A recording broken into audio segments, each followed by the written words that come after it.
आज की क्लास रहेगी 11th इंग्लिश मीडियम के स्टूडेंट्स की, सीबीएसई स्टूडेंट्स की।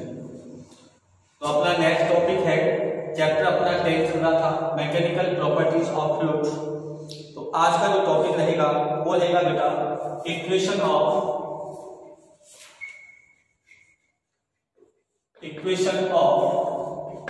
कंटिन्यूटी। Equation of continuity. देखिए बेटा ये क्या है, अगर हमारे पास एक पाइप है,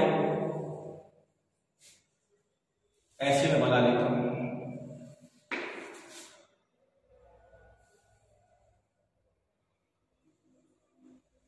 देखिए ये पाइप है, इसका क्रॉस सेक्शन एरिया है, इसका क्रॉस सेक्शन एरिया है बेटा A1, राइट। और इसका जो क्रॉस सेक्शन एरिया है बेटा ये है A2, और वापस इसका क्रॉस सेक्शन एरिया है वो कितना है बेटा A1, राइट। इसमें कोई लिक्विड फ्लो हो रहा है, इसमें कोई फ्लूइड है जो बेटा अपने पास क्या हो रहा है, फ्लो हो रहा है इस प्रकार। अब समझना इधर, इसकी वेलोसिटी कितनी है बेटा, जब ये इस क्रॉस सेक्शन एरिया पर एंटर कर रहा है ये लिक्विड, तो इसकी वेलोसिटी कितनी मान ली, v1, कितनी मान ली, v1।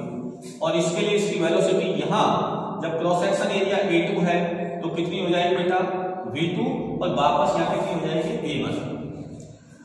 तो अगर इसकी वेलोसिटी v1 है तो एक सेकंड में, कितने समय में, एक सेकंड में इसके द्वारा जो कवर डिस्टेंस आएगी, सपोज 1 सेकंड में, इसमें 1 second covered A distance by liquid, तो कितनी हो जाएगी बेटा, डिस्टेंस बराबर क्या होगा, वेलोसिटी इंटू टाइम। ये हो जाएगा L लिख देता हूं, distance equal to velocity into time. तो वेलोसिटी कितनी है v1, और यहां पर t इक्वल टू कितना है बेटा, 1 सेकेंड, कितना है 1 सेकेंड। तो L इक्वल टू क्या आ जाएगा, v1, यानी जो डिस्टेंस है वो किसके बराबर आ जाएगी, वेलोसिटी के बराबर। ऐसे ही इस क्रॉस सेक्शन एरिया A2 के लिए भी क्या आ जाएगी, बोलो बेटा, L बराबर ये आ जाएगी v2 इंटू टी, और t इक्वल टू 1 सेकेंड। तो ये हो जाएगा L equal to v2, right बेटा। तो देखिए क्या है अपने पास, कंटिन्यूटी की डेफिनेशन बोले या स्टेटमेंट बोले तो अपन क्या कह सकते हैं, रेट का मतलब change in time, rate of liquid entering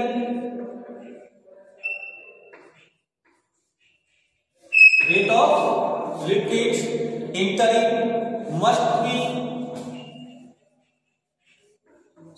be is equal to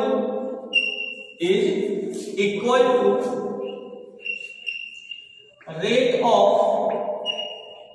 liquid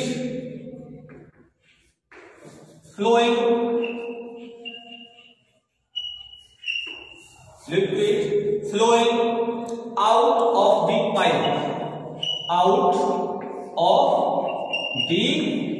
pipe, मतलब जो रेट ऑफ लिक्विड किसी लिक्विड के लिए इसके इंटरफेस पर होगी उतनी ही कहां पर होगी, आउटर फेस पर होगी। यानी इसकी रेट ऑफ फ्लूइड या रेट ऑफ लिक्विड चेंज नहीं होगा। मतलब अगर इतने वॉल्यूम में लिक्विड का मास जितना एंटर करेगा उतना ही मास यहां से क्या होगा, पास आउट होगा। अंतर सिर्फ किस पर होगा, सिर्फ वेलोसिटी पर।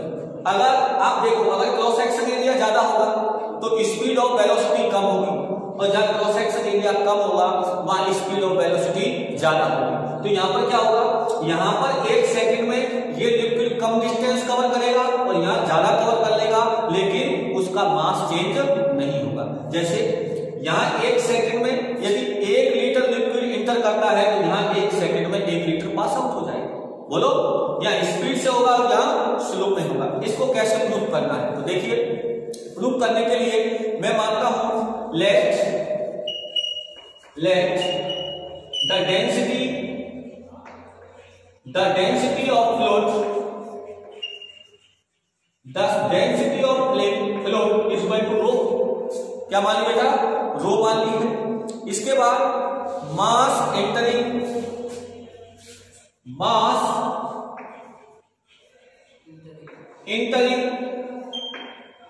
पर सेकेंड, टाइम कितना होना चाहिए, 1 सेकेंड पर सेकेंड इन पाइप। मैंने बोला मास एंटरिंग पर सेकेंड इन पाइप, तो मास इक्वल टू क्या होता है बेटा, आप जानते हैं कि density equal to mass upon volume. तो मास इक्वल टू हो जाएगा डेंसिटी इनटू वॉल्यूम। तो बेटा वॉल्यूम बराबर क्या होता है, क्रॉस सेक्शन एरिया। तो इंटरिंग वाले सरफेस पर कितना हो जाएगा, A1 इंटू लेंथ और इंटू लेंथ यानी L। और बेटा लेकिन किसमें बेटा पूछ रहा है, पर सेकेंड। तो पर सेकेंड के लिए लेंथ कितना है, V1। तो ये आ जाएगा रो A1 P1, राइट बेटा। इसके बाद आ जाएगा मास, किसके लिए बेटा, जो पास आउट हो रहा है उसकी बात करेंगे। तो मास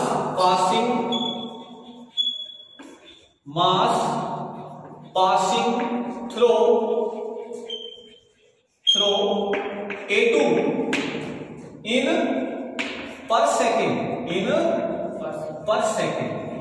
इसके लिए क्या आ जाएगा बेटा, इज इक्वल टू डेंसिटी तो सेम रहेगी क्योंकि लिक्विड सेम है। एरिया की जगह क्या आ जाएगा, A2 और V1 की जगह क्या आ जाएगा, V2, राइट बेटा। फिर अकॉर्डिंग टू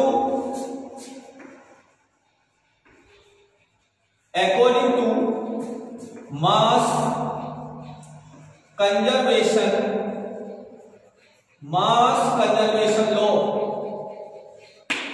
क्या हो जाएगा, जितना मास एंटर करेगा उतना ही क्या होगा, पास। तो ऐसी स्थिति में हो जाएगा रो A1 V1 equal to row A2, रो से रो बेटा कैंसिल, तो क्या आ गया, A1 V1 बराबर A2 V2। या ऐसे लिख सकते हो कि AB इक्वल टू कांस्टेंट। मतलब क्या है बेटा, अगर क्रॉस सेक्शन एरिया ज्यादा है तो वेलोसिटी क्या हो जाएगी, कम। और यदि क्रॉस सेक्शन एरिया कम है तो वेलोसिटी क्या हो जाएगी, इंक्रीज। यानी अगर A की वैल्यू ग्रेटर देन होगी तो B की वैल्यू क्या हो जाएगी, लेस देन। और अगर A की वैल्यू कैसी होगी, लेस देन, तो B की वैल्यू कैसी हो जाएगी, ग्रेटर। यानी जिसका क्रॉस सेक्शन एरिया ज्यादा होगा वहां से फ्लो ऑफ लिक्विड कैसा होगा, कम। और जहां पर क्रॉस सेक्शन एरिया कैसा होगा, कम, वहां पर फ्लो ऑफ लिक्विड कैसा होगा, ज्यादा, राइट बेटा। तो इसी को कहते हैं इक्वेशन ऑफ कंटिन्यूटी। क्या कहते हैं, equation of continuity. That's clear. Next topic में पढ़ते हैं pressure energy of the fluids. आइए बेटा, अगला टॉपिक रहेगा अपना pressure energy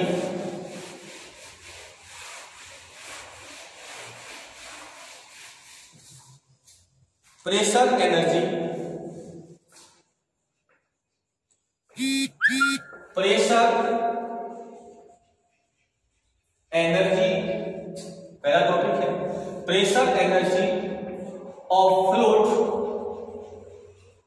per unit volume, पर यूनिट वॉल्यूम, राइट बेटा। अब निकालेंगे pressure energy of fluid per unit volume. Suppose ये हमारे पास कोई पाइप है, राइट बेटा, ये हमारे पास क्या है, पाइप है। इसके इस पॉइंट पर एक एक्सटर्नल फोर्स लगाया जाता है। क्या लगाया जाता है, F एक्सटर्नल, जिससे लिक्विड का फ्लो क्या हो जाता है, V। समझना बेटा। तो जब आप एक्सटर्नल फोर्स लगाओगे तो प्रेशर भी क्रिएट होगा, और वो प्रेशर की एनर्जी इसमें क्या होगी, इस लिक्विड की फॉर्म में इसके अंदर क्या होती जाएगी बोलो, कंजर्व होती जाएगी। तो अपन को निकालनी है pressure energy of fluid per unit volume. अच्छा अब ये बताओ, अगर हमारे पास एक्सटर्नल फोर्स कितना है F है और इसका क्रॉस सेक्शन एरिया कितना है A है, तो बताइए इसके लिए प्रेशर इक्वल टू क्या होता है, force upon area, force upon area, ये सब आप जानते हैं। तो बताइए बेटा F इक्वल टू क्या हो जाएगा, प्रेशर इंटू एरिया।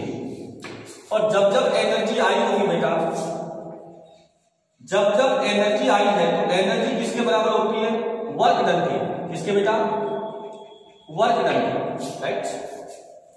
तो बताइए बेटा वर्क डन इक्वल टू क्या होता है, force into displacement, force into displacement यानी F, समझते चल रहा बेटा। अब बताओ कि W equal to U, pressure energy, force कितना है बेटा हमारे पास PA और ये क्या है L। और मैंने बोला बेटा कि अब बात करें फ्लो ऑफ लिक्विड्स पर सेकेंड, किसमें बेटा, पर सेकेंड, अभी बताया तो पर सेकेंड में क्या हो जाएगा बेटा, L इक्वल टू क्या आ जाएगा, V, बोलो, क्योंकि L इक्वल टू होगा V अपॉन T, बोलो ये होता है। तो देखो दर वेलोसिटी V इक्वल टू क्या होता है, डिस्प्लेसमेंट अपॉन टाइम, तो L इक्वल टू हो जाएगा V इंटू T, और T इक्वल टू क्या है 1 सेकेंड, तो L इक्वल टू क्या हो जाएगा V। यानी इसके द्वारा अगर 1 सेकेंड में कितना लेंथ कवर किया जाता है L, तो यहां से आ गया PAL, तो L की जगह क्या आ जाएगा बेटा V, क्या आ जाएगा V आ गया। ये क्या की एनर्जी PAB, बट हमसे क्या पूछा है, पर यूनिट वॉल्यूम, तो इसमें किसका डिवाइड कर देंगे, वॉल्यूम का।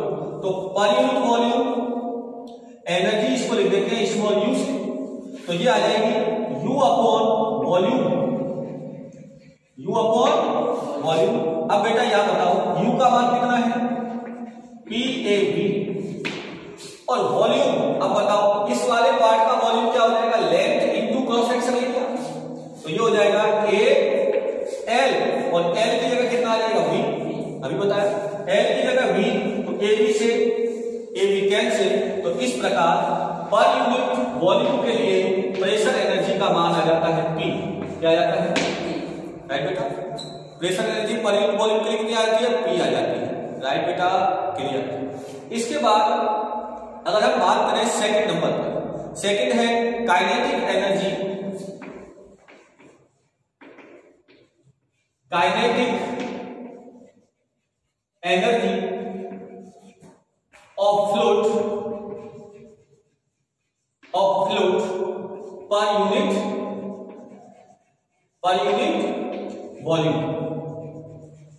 अब समझो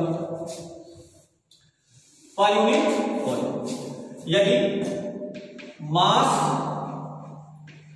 ऑफ फ्लूइड इक्वल टू क्या हो है, और वेलोसिटी या स्पीड, वेलोसिटी और स्पीड कितनी हो v, तो काइनेटिक एनर्जी क्या होती है बेटा, काइनेटिक एनर्जी इक्वल टू होता है हाफ mv², राइट। और पर यूनिट वॉल्यूम के लिए, पर यूनिट वॉल्यूम, तो ये क्या आ जाएगा बेटा, half mv² upon volume, right. और बेटा मास अपॉन वॉल्यूम, ये क्या होता है, density, mass upon volume equal to क्या होता है बेटा, डेंसिटी, इसको किससे लिखते हैं, रो से, तो ये आ जाएगी हाफ रो v², तो ये किसकी वैल्यू आ गई, kinetic energy of fluid per unit volume, right बेटा। अब बात करते हैं potential energy of fluid per unit volume, तो देखिए बेटा इसकी बात करेंगे। पोटेंशियल, इधर देखो ये आएगा potential energy of fluid per unit volume. तो बेटा आप जानते हैं पोटेंशियल एनर्जी क्या होती है? पोटेंशियल एनर्जी या ग्रेविटेशनल पोटेंशियल एनर्जी क्या होती है? mgh। क्या होती है? mgh। तो फिर पर यूनिट वॉल्यूम के लिए कितना आ जाएगा बेटा? Potential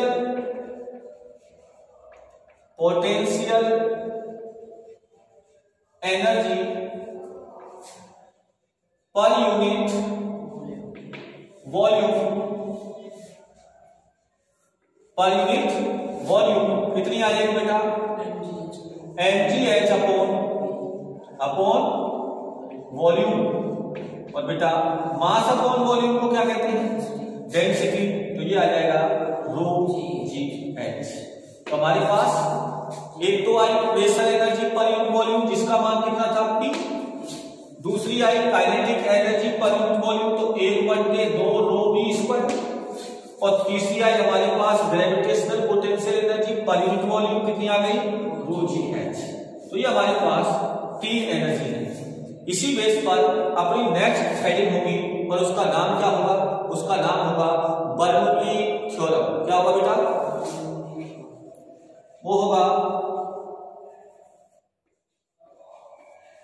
Bernoulli theorem. तो बेटा ये थोड़ा बड़ा टॉपिक है, डेरिवेशन वाला है, तो वीडियो लंबा हो जाएगा, इसलिए इसको अपन नेक्स्ट वीडियो में पढ़ेंगे। और ये बेटा मोस्ट होगी, ये सबसे ज्यादा मोस्ट है इस चैप्टर में, बर्नौली थ्योरम, जिसे पढ़ेंगे नेक्स्ट वीडियो में। धन्यवाद।